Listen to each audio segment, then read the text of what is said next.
เรามาเหยียบแมงกีซอนกันทุกคน วันนี้เด็กเทพ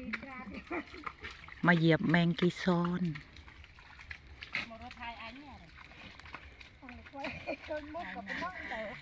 ถ่ายแวนต่างอักนี้นะ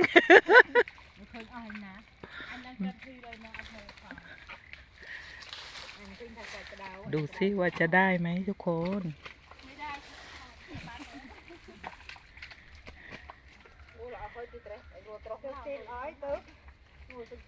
นี่องค์ใบดาบอลจิตนี่นะนังนี่บอลจิตนี่แค่นะเอา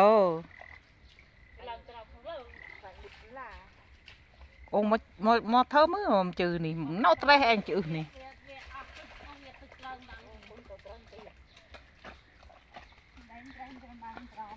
ดูสิรอดูผลงานเขานะคะทุกคน